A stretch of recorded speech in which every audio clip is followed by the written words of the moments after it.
Merry Christmas, everybody, and welcome back to another episode of Reviews from the Crypt. Are you a fan of the holidays? I'm more fond of Halloween myself, but when it comes to Christmas, I can get a little festive. I can get into the spirit. I can get into the spirit even more when Christmas has a little twist to it. Which brings us to tonight's episode. Now, this episode, a lot of fans of this series, this particular episode was the one that really got stored in your memory bank. It's the one that was stored in my memory bank the most, along with another episode, which comes way later. We'll get to that. This episode kind of has that classic trope of people taking a beautiful holiday and a Christmas icon and turning them into something evil for everybody else. And we've seen other movies like this and renditions of Christmas horror movies. I don't know if it's the whimsicalness of Christmas and the dark side of Halloween coming together. It just makes something so much fun for me. Like, we have Silent Night, Deadly Night, the Krampus movies, Black Christmas. We've also had some renditions of the Grinch. The Grinch. We've had our fair shares and our retellings of some of these stories. And this one doesn't really differ from any of that kind of stuff either. This episode has so much to it. You know, this episode isn't going to be quite as you remember. It still holds up fairly well, but it really doesn't unfold as you remember it. Sure, the ending, yes, that is how you remember it, but not everything else that happened. I don't know if they kind of took it seriously or if they added that. It has comedy elements to it. It's actually pretty funny. I don't know how to describe it, but we'll go through the episode and you'll see what I'm talking about. But let's dive into the behind the scenes part. Let's talk about who directed the film, because this is going to surprise you guys. This surprised me even when I found this out. The director of this episode is Robert Zemeckis. That name should ring sort of a bell for you, a little Christmas bell. But Robert Zemeckis directed and wrote the entire Back from the Future trilogy. Yeah, that was a shocker to me too. And knowing that, seeing this episode, it kind of shows a little bit. There are certain moments where it's like, okay, I see the direction that it was going. But again, I don't know if it was supposed to be a comedy or if it was supposed to be like a nail biter or something like that. Either way, Robert did his job because this episode stuck with a lot of us. Now let's talk about the leading lady of the episode. Probably heard the name. You've seen her face if you're a movie buff. Again, the leading actress in this episode is Mary Ellen Trainor. She was she had some fun roles too, and she was in some fun movies. She was in Goonies. She was the mom in Goonies, actually. She was in Scrooged with Bill Murray, so it stays with the Christmas theme. And she was in Ghostbusters. She was also in a lot of other stuff too, but well, you know, I just give a couple examples. But with those fun little tidbits, let's dive into the episode. Now this is where it's going to get weird. The episode starts off with the classic Crypt Keeper introduction, right? He's also in the spirit because he's dressed up as Santa Claus, and you see somebody dressed up as him, because clearly this guy, it's a little person dressed up in a Santa Claus suit, hobbling in from the outside from the cold, lugging in this giant sack of God knows what. I don't know, maybe it's like Krampus's sack. But you see the Crypt Keeper like literally jumping in, prancing in with a pep in his step for being, well, this raised a question for me. Is the Crypt Keeper a zombie? I know he's a reanimated corpse, but what are you? It's a question. Let me know what you think. Like, do you think he's a zombie? He's a cognitive zombie, that's for sure. He can tell us stories, but I really don't know what to categorize him as. Anyway, so yeah, he comes in with his giant sack and he slams it down on his table. And his face is disturbing already, but him wearing this fucking Santa Claus mask, it's so much more unsettling than his actual fucking face. Like, your face is fucking ugly. Sorry, it's the holidays. We're supposed to be nice to each other. I love you. And well, after him scaring the shit out of me, he introduces us to tonight's tale, which is And All Through the House. Yeah, something in my ear. The episode starts with a nice panning through a living room on Christmas night. And in the background, it's chestnuts roasting on an open fire, Jack Frost nipping at your nose. Which, why is he nipping at your nose? What the like, dude, don't fucking touch me. You're a magical snowman. I will piss on you and you will melt. Don't touch me. Well, it's panning through the living room. Pans over a nice open fire. It's a real nice cozy atmosphere. It's what you would expect on the night before Christmas and all through the house. There's the episode title. And when it pans over the Christmas fire, you see Mary Ellen Trainor kind of stoking it a little bit, feeding the fire, prodding it and shit. And then it pans over to this dude sitting on the couch. Seems like a real curmudgeon, right? He's a real Scrooge. He's reading the fucking Christmas story, just drunk off his ass on eggnog. And he delivers his lines like, and God bless us, everyone. Yeah, fucking right. Fuck you, Tiny Tim, you little shit. Just kind of an ass. After he's done reading the Christmas story, he looks over at the raging fire. He's like, holy fuck, I gotta do something about this. This is out of control. You got the fire poker? And she says, why, yes, I do have the fire poker. Like, well, fuck, let me have it. We're gonna burn to death if I don't do something about this. And for some reason, him asking for the fire poker really triggers her. She goes from a pleasant tone to, the fuck did you just say? The fuck did you just say to me, you little shit? He's like, well, let me have it. Well, she lets him have it all right between the fucking eyes. Just hands raised high. And well, on this night, there was a murder. Santa Claus does see all. He knows if you've been naughty or nice, and somebody decided to be naughty. Now Joseph's dead. Mary killed the Grinch. And this is kind of where the comedy part comes in, because when she put the fire poker into his head, he just kind of plops his chin down on the table, just kind of a dopey face, and she tries to pull it back out of his head. And it's the classic pick it up, drop it to reemphasize the dopey face again and again, and each time there's like a cartoon sound effect to it too. You know what I mean? So that's kind of where, like, I don't know if they were trying to be serious, but then again, Tales from the Crypt had a lot of goofy comedy parts throughout the whole show, so it's, I mean, kind of fitting. But after the first episode going into the second episode, like, the first episode did have some comedy, but it was actually pretty more serious. And then so just kind of moving to this it felt a little weird in a sense, because I didn't know if what they were trying to capture here. But moving on, Joseph is dead. She's trying to, the comedy's coming through. She's having a real good time with her puppet. And then all of a sudden, la da da da da, boom, boom, boom, Cindy Lou Who comes bumbling down the fucking stairs. And she's like, Santa's here. And the mom turns around. She's like, what are you doing out of bed? It's like, Santa's here. She's like, no, it's not. She's like, yes, he is. I heard him. Like, no, what you heard was a fucking murder. You need to learn the difference. Open your fucking ears. I mean, that's what my mom would have fucking said to me. But luckily, Joseph's like propped back up, sitting straight up with his back turned to Cindy. So Cindy doesn't know a fucking thing. She just thinks Santa's here because she heard Santa on the roof, even though the commotion came from downstairs. I'm wondering if if Joseph was a piece of shit, because Cindy tries to say goodnight to Joseph and she gives it very timidly. She's like, good night, Joseph. Like, she's afraid of him. So I'm wondering if this is all justified. Like, I'd love to know the background story of Joseph, and because given him reading A Christmas Carol and him hating it and, thinking Tiny Tim should have fucking died, I think Joseph kind of sucked. I don't know. Maybe it was a strained marriage. Maybe they both suck. I don't know. Whatever. So we bring Cindy back upstairs, and meanwhile, the mom has the fucking murder weapon behind her back the whole time. So she's bringing that up with her. So we tuck little Cindy Lou Who into bed. Mom's telling her to go to sleep, otherwise Santa's not going to come. And little Cindy's like, well, I can't go to sleep. It's too hot. That raging fire was out of control and made the house all hot. You should have listened to Joseph. Mom's like, fine. Well, I will open up this window just a tiny little bit and you will go to sleep, or I will put you to sleep. She tucks her back into bed, and Cindy's asking Mom what she wants for Christmas. And Mom gives this really just cheesy line and stares off into space and says, I already got it, honey. Like, oh God, that was cringe as fuck. After we take the Christmas pillow and smother Cindy to sleep, we go downstairs to make a phone call. And now we finally learn the motives for the murder. Mary murdered for a hot piece of ass. She's on the phone and she's calling this dude, but she gets a voicemail. And this indicates to me that Mary has just poor taste in fucking men. She gets a voicemail, and the voicemail goes, hey, it's the Nick Monster. Leave your name, number, and measurements. I'm like, oh my God, you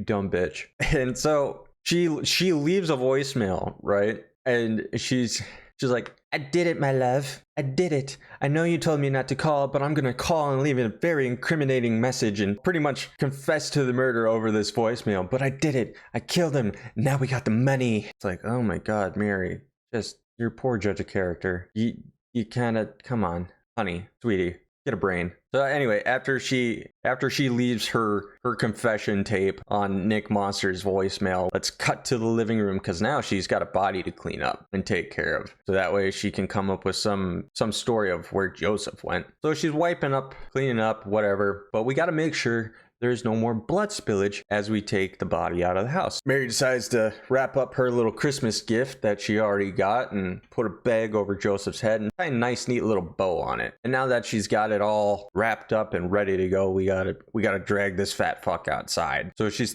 dragging him outside, really struggling. It's like, oh, you fat piece of shit. That looks wrong. It's supposed to be a dragging motion. And while she's dragging him out the front door, you hear a radio announcement comes up, and it's an urgent news bulletin of a crazy escaped patient from Pleasantfield Insane Asylum escaped earlier tonight, and he's a heavy-set man dressed as Santa Claus, and he's already killed 4 women.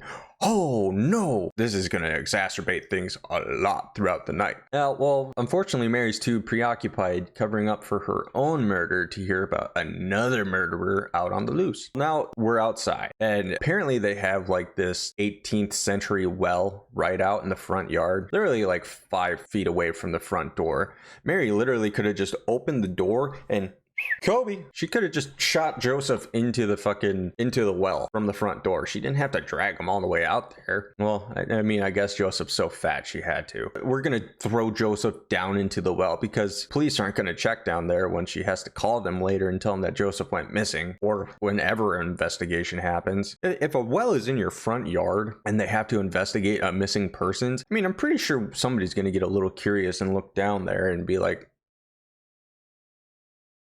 you do this?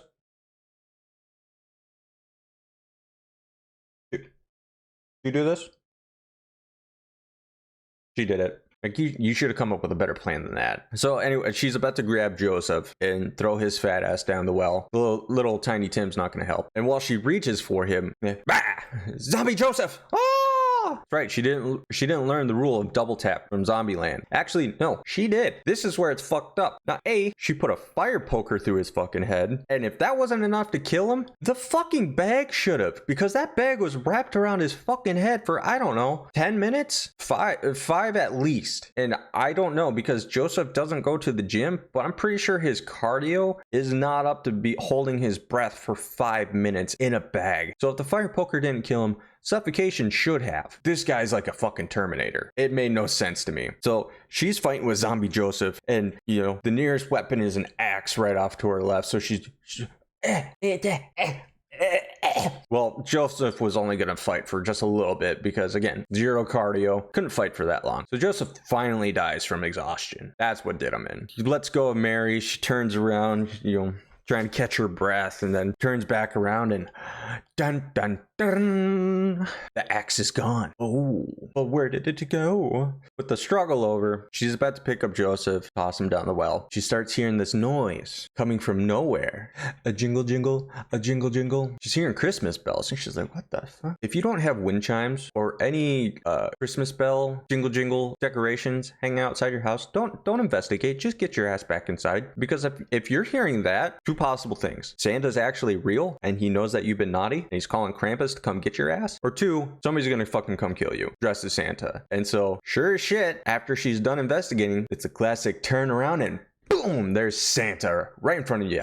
Ding ding, motherfucker. Those weren't Christmas bells. That's the boxing bell. Round 1, fight scene with Santa. Boom, they're getting it on. It's a real fucking struggle. It's a back and forth. This is crazy, dude. Santa has the axe and he's coming after Mary, right? He's already killed 4 women before. Maybe it's because he's a little tired. I don't know. Or Mary's been doing her fucking Jane Fonda videos. But Mary's putting up a goddamn fight against an escaped mental patient who's killed 4 people. This guy has at least 40 pounds on her. And not to mention some strength. But somehow how she's holding off the axe. And so Santa pushes her up against Samara's well from the ring. While she's holding off the axe with both hands, she still has like this tremendous amount of strength to grab this icicle while fending off Santa with one hand. And instead of just jabbing it into his fucking eye like any normal person would, instead of a stabbing motion, she apparently found the most serrated icicle that you've ever seen, because she slices it up his face. I'm like, what? I didn't know icicles could be blades. I know they could be used as a stake or a spike, but a blade? Damn.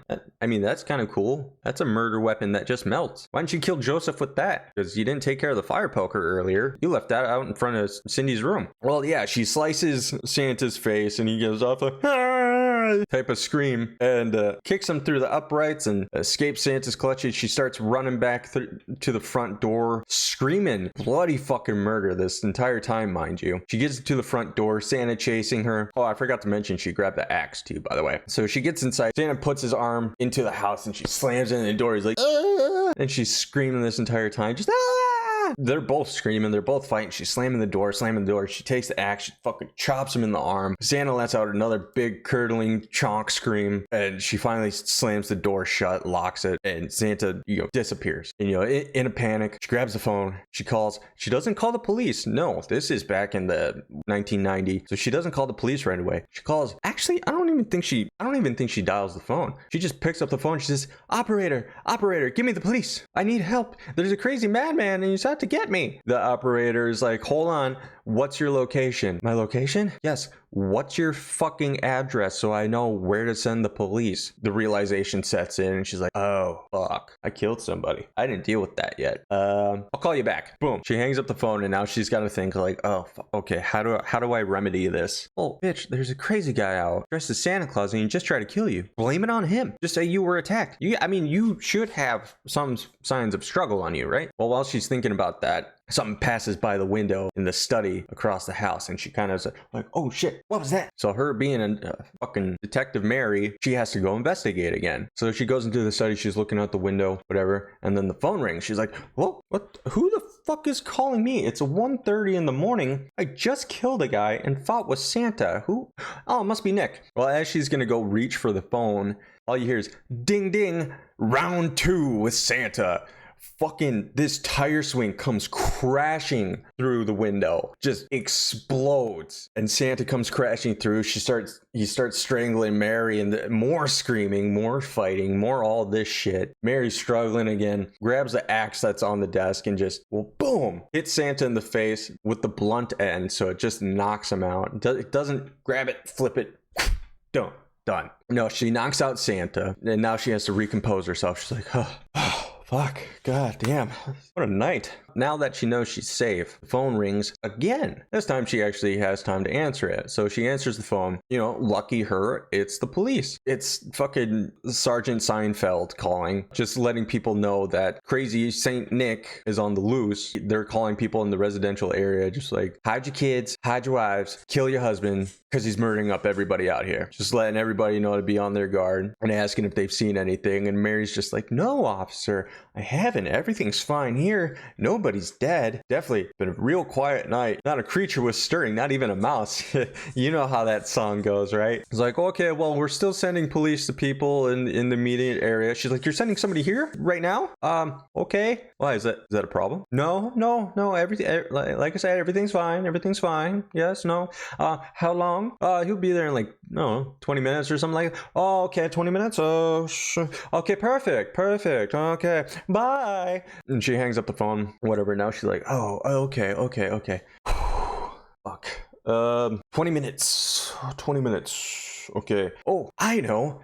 Now it clicks in her fucking head. Here's the alibi. The police already know that there's a crazy guy escaped from the insane asylum. For all she knows, she could have been the first victim that night, and she couldn't have thought of this. But now she thinks about it. It's like, oh, I can blame this on this motherfucker because they know about it. So she finally comes up with that alibi, and now she has to like make it seem like he was in the area. She goes back outside. She props open the door for whatever reason with this tiny little flimsy umbrella bucket that you stuff your umbrellas and whatever into it. It's just umbrellas. Oh, well, walking canes and shit like that. So she puts a fucking little wastebasket in front of this big solid oak door, and she goes outside, and she's gonna put the axe into Joseph so it makes it look like Santa killed him. And while she does this drove me insane. She has it above her head ready to strike. Once she strikes down, she looks away and then slams it down and misses. There's the comedy bit again. It's fucking Joseph's dopey face. So she raises it back up, looks away again,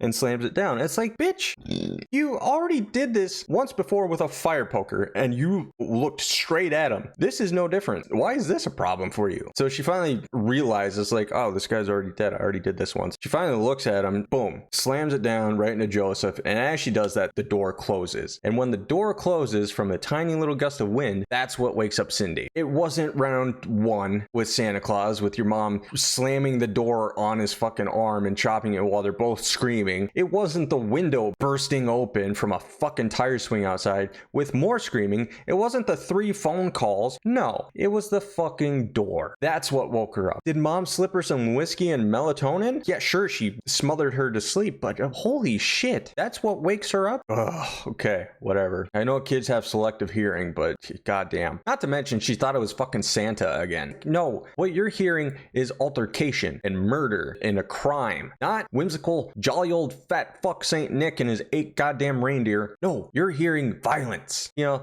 the mom really should have told her this stuff growing up. Learn what this stuff is. Well, anyway, the door slams. Mary realizes that. She's like, oh, okay, well, whatever. I guess the door was in lock mode, though. That's why she propped it open, even though she's reaching for her keys that she has in her coat. Because as she's reaching for her keys in her coat, she trips and she drops them on the stairs. Oh no. So she goes and grabs the keys, but the keys are gone because they fell into a hole like that big that was on the front step, which I don't know how anybody didn't trip over that when they were running up it the first fight. But the keys fell in and she's like, oh, fuck. The door's locked. Honestly, she didn't even try the door. So I don't even know if it was locked or not. But the hole's like this big. She could have just maybe sweet talk the hole a little bit, just get it ready to slip right. Well, luckily, we have another body who lives in the house outside, and Joseph is always strapped. He always carries his keys on him. So luckily, she finds Joseph's keys to get back inside. Well, now that Mary has set up the crime scene of Santa killing Joseph, Mary is now composed and ready to call the police and say that he's here. She calls the police to give her bogus ass story. Well, no, she doesn't call the police. She calls the fucking operator again, because those two are best buds. She says, yeah, hi, you remember me? I called about a half hour ago. Well, yes. So you know how there's a killer out on the loose? He's here and he killed my husband. And the lady, the operator lady, she's like, okay, so what's your location? She's like, fuck, this question again? Yeah, I needed to know that. And while she's about to give her location, she looks back outside again real quick and she realizes that the axe that she just put into Joseph is gone. And now real panic sets in. And so she, instead of like being the sob story bogus bullshit, she like, holy fuck, he's really here. He's really here. You gotta send help. Quick, quick, quick. Lady, there's already police on the way and they should be there with like in 5 minutes, because all of this unfolding, this has been at least 15 of those 20 minutes that it's going to take. But okay, you know, real panic sets in. She's not thinking about that. She finally gives her address. The operator, not the police operator, just the operator's like, okay, well, do you have a weapon to protect yourself in the meantime? And like we already knew about this or something, she just blank stares like, Joseph's gun, just real loudly, right? So she runs into the bedroom and gets into R. Kelly's closet and reaches for the gun that's on the top shelf, but it's just out of reach. She's not gonna jump for it. No, that's too much work. She's had a long night. She can't give a little hip. Mary Ellen's 5'7". She's my height. Bitch, just hop, okay? Well, she's reaching for it, but the door behind her closes. And I guess they have every door in the house in lock mode because now she's trapped in the closet looking for Joseph's gun. And it's the classic comedy bit where she grabs the door handle and she pulls it out and she's like, oh, And while she's struggling to get the door open, you see a ladder cross over the window that's in the closet. And then you see Kris Kringle climbing up, and he looks inside. He's like, and she freaks out because she's like, oh no, Cindy. So she takes another wastebasket that she had. I guess this house has a fucking Pure One Imports wicker basket in every room. And she starts slamming at the door. Boom, boom, boom. And while she's doing that, you remember that window that was open earlier? Yeah. Cindy comes peeking out of it and she sees Santa. She's like, oh my God, it's Santa. Here, Santa, grab my hand. Come on, you big old dummy. Get up here. And he starts reaching for her hand. She's like, come on, I'll pull you up. No, you're fucking not. This guy's like 220 at most, and you're a fucking 4-year-old. I'm glad you have such an imagination to where you can lift a fully grown fat ass man with one arm up into a window. But Cindy, it's not happening. There's no fucking way. Come on, be real. Jesus Christ, these kids, I mean, these parents should have told Cindy that Santa was not real a long time ago. Just snuff that out. Now Mary's like really freaking out because she knows that Cindy's awake, so she finally like takes her mom's strength and just busts open that door, starts running through the house and fucking throwing chairs left and right. And she makes it upstairs into Cindy's room, and oh no, Cindy's gone. But all you hear is, Mommy! Sign of relief. Cindy's alive. So Mary goes downstairs and she sees Cindy standing at the bottom of the stairs. She's like, see, Mommy? I told you Santa was real and he didn't have to use the chimney. I let him in. Damn, dude. This is why you need to teach your kids young real life scenarios, because she just let a bloodied Santa Claus that doesn't even have the beard, he's cut up all on his face, holding an axe with blood on it. She let that into the house, thinking that it was the real Santa. Parents, you need to show your kids what Santa actually looks like versus this motherfucker, so that way they know the dangers of Christmas. Okay, because Cindy just ruined every future Christmas she's ever going to have. This just turned into Silent Night, Deadly Night all over again. She is now going to be traumatized by sleigh bells ringing. Are you listening? Because yeah, Cindy's probably going to be an orphan at the end of the night, or she's going to live up at the North Pole. I don't fucking know the end of the story, because the only way this story ends is with the mom screaming bloody murder again, like she's been all night, and Cindy never woke up to that. She's just screaming, no, no, ah! And you finally hear Santa ask the age-old question, naughty or nice? And just continues the screaming, ah!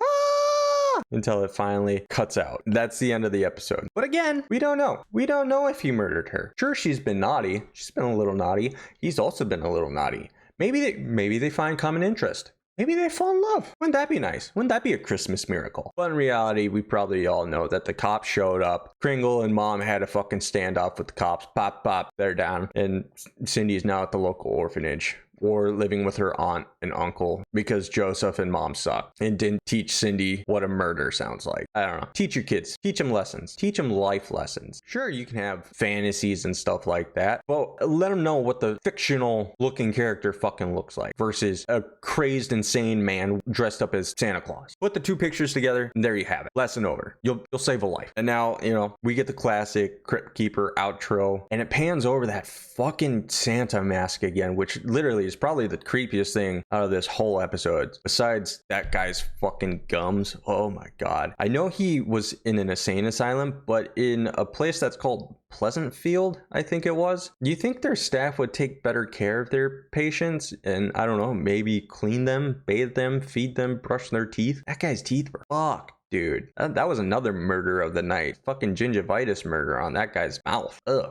I'm sorry. It pans over the shitty Christmas mask, and then you get one final scare of the night, and that's the Crypt Keeper kind of popping out of the shadows and giving you a full frontal. Honestly, made me jump back a little bit in my seat. It did kind of scare me, and it's like, ooh, that was a good one. And then, you know, it gives you a couple more holiday puns and stuff like that. And, you know, it's pretty nice. There's that nostalgic classic Christmas episode that we all knew and loved growing up. And it does still hold a dear place in my heart. It is one that sticks with me and will probably be in my memories till the day I die or form dementia. One of the two. And as a rating for this episode, I know it holds nostalgic value, but there is that whole going from the serious episode 1 to this kind of comedic Christmas horror story. It went from feel to feel, and it wasn't quite as I remembered. Again, it was fun to watch, but man, was it funny to watch. And there's good practical effects and stuff like that, but Mary's acting was a little kind of meh, a little over the top almost, like bad theater acting, if you will. In an honest rating, I'll probably give it a 7 out of 10. I didn't want to give it any lower than that because it's nostalgic for me. I love this episode. It'll stay with me forever. But if I'm being honest, I'll rank it a little lower than episode 1. Episode 1 was strong. This one falls a little short, just a tiny bit. So I gotta give it a 7 out of 10. When we get to the tier list, I'll show you, because again, I have an idea where I want to rate these tier list wise, and we'll get to that when we get there. But thanks everybody so much for spending the holidays with me, even though it's fucking summer still. But I will catch you all in the next episode. Bye.